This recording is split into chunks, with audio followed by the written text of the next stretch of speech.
বন্ধুরা, ঘরে থাকা সামান্য উপকরণে ভীষণ সহজভাবে মাইক্রো ওভেন ছাড়াই গ্যাসের ওভেনে রান্নার কড়াইতে আমাদের সকলের প্রিয় দুর্দান্ত স্বাদের বাপুজি কেক তৈরি করে দেখাবো। মাত্র 30 সেকেন্ডের মধ্যে কিভাবে কেকের মিশ্রণ তৈরি করবেন থাকবে তারই সহজ টিপস। বাচ্চাদের স্কুল টিফিন হোক বা সকালের 1 কাপ চায়ের সাথে বাপুজি কেক কিন্তু অসাধারণ লাগে। সম্পূর্ণ ভিডিওটা দেখার অনুরোধ রইল। আশা করছি আজকের রেসিপিটা আপনাদের ভালো লাগবে। রেসিপিটা ভালো লাগলে লাইক, শেয়ার, কমেন্ট করতে ভুলবেন না। চ্যানেলটা সাবস্ক্রাইব করে আমার পাশে থাকার অনুরোধ রইল। দেখে নেওয়া যাক আমার আজকের রেসিপিটা। নমস্কার বন্ধুরা, আমি পাপড়ি, পদ্মাবতী ফুড ক্রিয়েশনে আপনাদের সবাইকে স্বাগত। প্রথমে দেখুন আমি একটা বোল নিয়ে নিলাম, আর তার ভিতরে দেখুন একটা ছাঁকনির ভেতর আমি দিয়ে দিলাম 1 কাপ ময়দা। ময়দা অবশ্যই কিন্তু চেলে ব্যবহার করতে হবে। ময়দা যদি এভাবে চেলে দেওয়া হয় তাহলে ময়দার ভিতরে এয়ার ক্রিয়েট হবে, আর কেক কিন্তু ভীষণ স্পঞ্জি, ফ্লাপি আর জালিদার তৈরি হবে। দেখুন প্রথমে আমি 1 কাপ ময়দা এভাবে একটু ছাঁকনি দিয়ে চেলে নিলাম, আর এরপর আমি এখানে আরও হাফ কাপ ময়দা দিয়ে দিচ্ছি। টোটাল কেকটা তৈরি করার জন্য আমি 1.5 কাপ ময়দা ইউজ করছি। আর এটাও দেখুন আমি ভালো করে এভাবে চেলে নিলাম।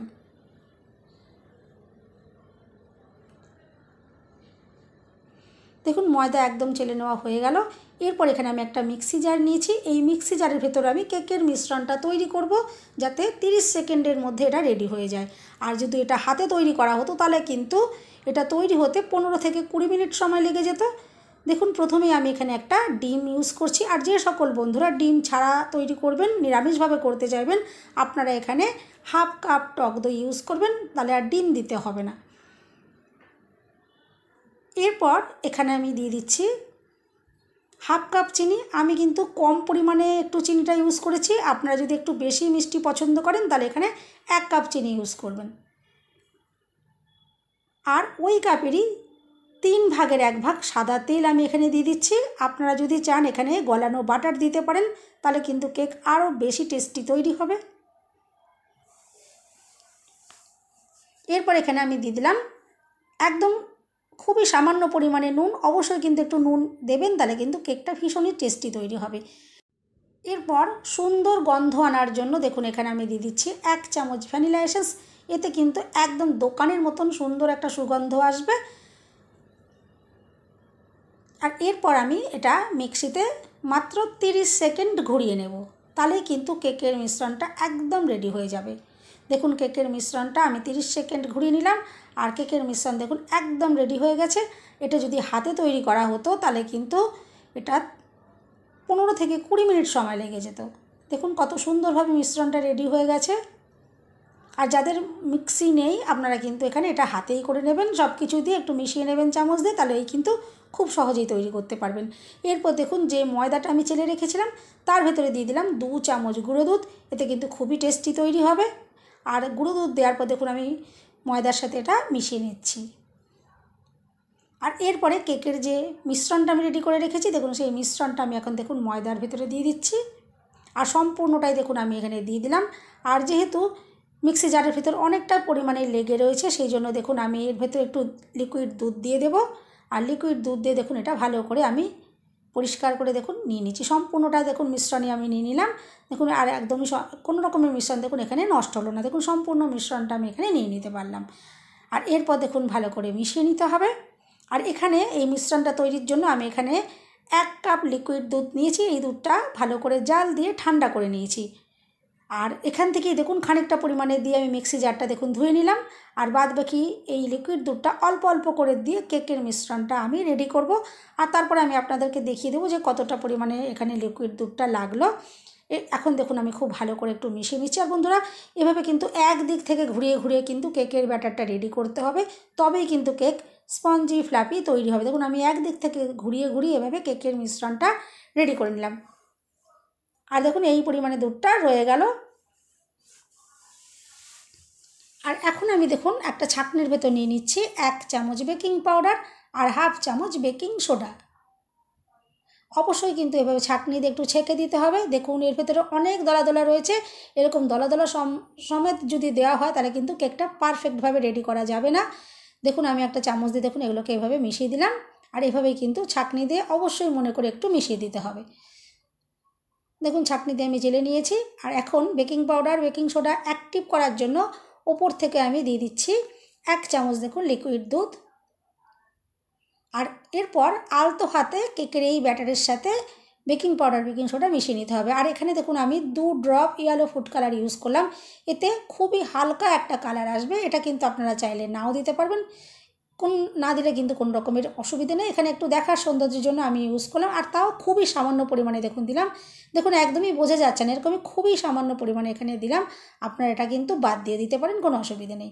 আর কেকের ব্যাটারের ঘনত্বটা আপনারা দেখে বুঝতেই পারছেন। দেখুন ঠিক এরকম ঘনত্বের একটা ব্যাটার রেডি করতে হবে। দেখুন খুব একটা পাতলাও নয়, আবার দেখুন খুব গাঢ়ও নয়, ঠিক এরকমই একটা ব্যাটার আমি রেডি করে নিলাম। আর কেকের জন্য কিন্তু মিশ্রণটা এখন একদমই রেডি হয়ে গেছে। এরপর দেখুন আমি একটা কেকের মোল্ডে নিয়েছি, আর তার ভিতরে দেখুন নর্মাল সাদা খাতার পাতা আমি এবার দেখুন একটু কেটে নিয়েছি। আর আমি একদম ঘরোয়া সামান্য উপকরণ দিয়ে আপনাদের দেখাচ্ছি, সেই জন্য দেখুন আমি এখানে খাতার পাতা ইউজ করেছি।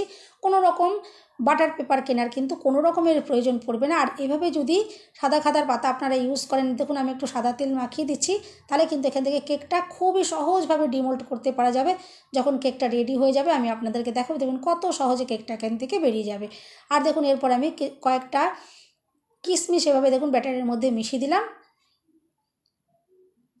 আর এরপরে এই মিশ্রণটা দেখুন আমি এখন কেকের মোল্ডের ভেতরে দিয়ে দিচ্ছি। আর যে সকল বন্ধুদের কেকের মোল্ড নেই, কোনো অসুবিধে নেই, আপনারা যে কোনো বাড়ির অ্যালুমিনিয়াম বা স্টিলের যে কোনো বাটিতেই কিন্তু কেক রেডি করতে পারবেন। শুধু দেখতে একটু আলাদা হবে, কিন্তু টেস্ট কিন্তু একই থাকবে। দেখুন সম্পূর্ণ মিশ্রণটা আমি এখন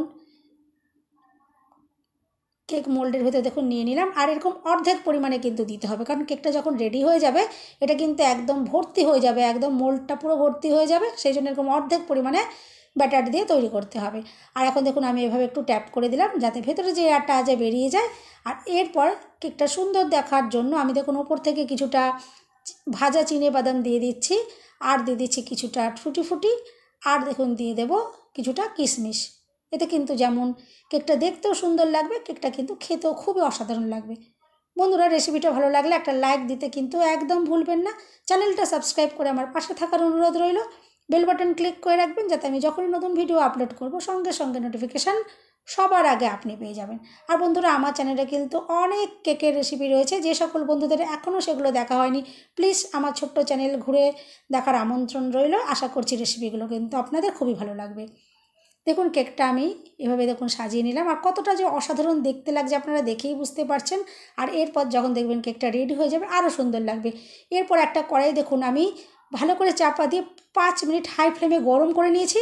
আর এরপর দেখুন কেকের মোল্ডটা আমি এর ভেতরে দিয়ে দিলাম, আর একদম লো ফ্লেমে আমি 45 মিনিট বেক করে নেব। আর বন্ধুরা আপনারা এরকম স্টিলের চাপা বা অ্যালুমিনিয়ামের জিনিস দিয়ে চাপাটা দেবেন, আর এমনভাবে চাপাটা দেবেন যাতে ভেতরের তাপটা না বাইরে বেরোতে পারে, তাহলে কিন্তু সুন্দর দেখুন কালার আসবে আর কম সময়ের মধ্যে রেডি হবে। এরপর দেখুন 45 মিনিট আমি বেক করে নিয়েছি, আর দেখুন একদম রেডি হয়ে গেছে। আর কাঠিটা দেখুন আমি দিয়ে একটু চেক করে দেখে নিলাম, কাঠিটা দেখুন একদম ক্লিন এসছে, তার মানে কেক একদম সম্পূর্ণভাবে রেডি হয়ে গেছে। আর দেখুন কেকটা কত অসাধারণভাবে ফুলে উঠেছে, একদম মোল্ড পুরো দেখুন ভর্তি হয়ে গেছে। আর কেক তৈরি হয়ে যাওয়ার পরেই কিন্তু কড়াই থেকে সঙ্গে সঙ্গে নাবিয়ে রাখবেন, নাহলে কিন্তু কেক শক্ত হয়ে যাবে। দেখুন আমি এটা নাবিয়ে রেখেছিলাম, আর এখন একদম দেখুন ঠান্ডা হয়ে গেছে। আর দেখুন যেহেতু কাগজ আমি দিয়ে দিয়েছিলাম, কত ইজিলি দেখুন এখান থেকে কত সহজে দেখুন আমি বার করে নিতে পারছি। কোনো রকম ছুরি দিয়ে বা চামচের উল্টো সাইড দিয়ে কোনো রকমভাবে এটা বার করতে হলো না। দেখুন কত সহজভাবে দেখুন হাত দিয়ে ধরেই এটা বার করা গেল। আপনারা তো দেখে বুঝতেই পারলেন, দেখুন কত সহজে বার করে নিয়েছে। দেখুন একদম দোকানের কেনা কেকের মতন দেখুন দেখতে লাগছে। দেখুন আর কাগজটা কত ইজিলি দেখুন এখান থেকে উঠিয়ে নেওয়া গেল। আর কালারটা শুধু দেখুন কত দুর্দান্ত কালার এসেছে, আর ভীষণই নরম স্পঞ্জি তৈরি হয়েছে। একদম দেখুন দোকানের মতন, পুরো যেন মাইক্রো ওভেনে করার মতন দেখুন কালার এসছে। বিশ্বাসই হবে না যে এটা রান্নার কড়াইতে গ্যাসের ওভেনে এত সুন্দর কেক তৈরি হলো। দেখুন কতটা অসাধারণ কেকটা তৈরি হয়েছে। এরপর আমি আপনাদেরকে কেটে দেখাবো, আর দেখুন কতটা যে নরম স্পঞ্জ হয়েছে আপনারা দেখে বুঝতেই পারছেন। এরপর দেখুন আমি কেকটা কেটে নিচ্ছি, আর দেখবেন কতটা অসাধারণ দেখতে লাগবে। বন্ধুরা আপনারা কিন্তু বাচ্চাদের স্কুলের টিফিন হিসাবে দিতে পারেন, বা সকালের জল খাবারও কিন্তু খেতে পারেন, আর সকালের চায়ের সাথেও কিন্তু খুবই অসাধারণ লাগবে। আর দেখুন আমি এখন এগুলো পিস করে কেটে নিচ্ছি। আর কেকটা কত অসাধারণ দেখতে লাগছে, যেমন দেখতে সুন্দর লাগছে খেতেও কিন্তু ভীষণ সুন্দর লাগবে। দেখুন আমি এখান থেকে পিস করে নিলাম, আর দেখুন কত সুন্দর দেখতে লাগছে। আমি এখান থেকে আপনাদেরকে দেখাই যে কত সুন্দরভাবে কেকটা রেডি হয়েছে। দেখুন ভেতরে কতটা সুন্দর স্পঞ্জি ফ্লাফি, আর দেখুন কত সুন্দর জালিদার তৈরি হয়েছে, আর কালারটা তো ভীষণই অসাধারণ। আর দেখুন কতটা যে স্পঞ্জি হয়েছে দেখে বুঝতেই পারছেন। বন্ধুরা, রেসিপিটা ভালো লাগলে একটা লাইক দিতে কিন্তু একদম ভুলবেন না। চ্যানেলটা সাবস্ক্রাইব করে আমার পাশে থাকার অনুরোধ রইল। সবাই সুস্থ থাকবেন, ভালো থাকবেন। দেখা হবে নেক্সট ভিডিওতে। ভিডিওটা শেষ পর্যন্ত দেখার জন্য সবাইকে রইল অসংখ্য অসংখ্য ধন্যবাদ। আর দেখুন কেক খাওয়ার জন্য আমি কিন্তু চা নিয়ে কিন্তু একদম রেডি। দেখুন চা আমি রেডি করে নিয়েছি, আর এই চায়ের সাথে কিন্তু অসাধারণ লাগবে।